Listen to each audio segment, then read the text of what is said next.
每一天，牧师家己做伙祈祷。今仔日是5月初3，箴言2章20到21节安尼讲：智慧要互你行好人的路，守义人的路。因为正直的人要徛起地面，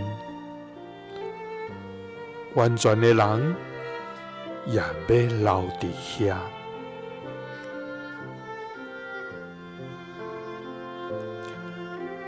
三甲来祈祷，使俺有智慧来行义人的路的天父，阮感谢你，主啊！你是万王的王，万主的主，至权至尊的上帝。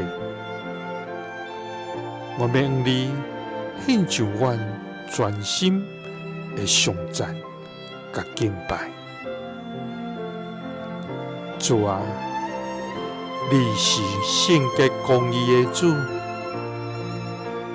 你的智慧远过诸天，你的道路完全无瑕疵。主啊，愿学了你，称颂你奇妙的作为，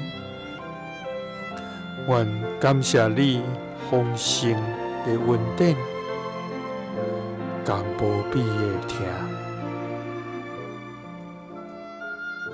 主啊！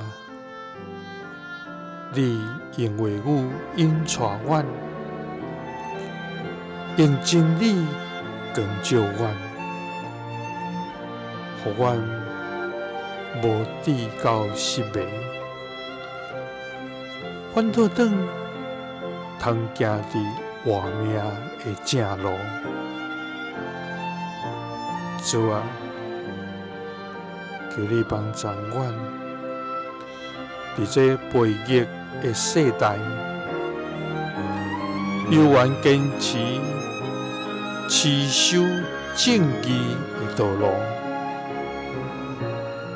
互阮会通分辨是非，无用罪恶妥协。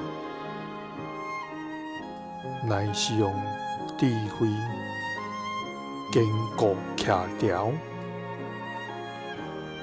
活出正直甲公义的生命。祈祷是奉主耶稣基督的圣名，阿们。耶稣听你，赐你平安。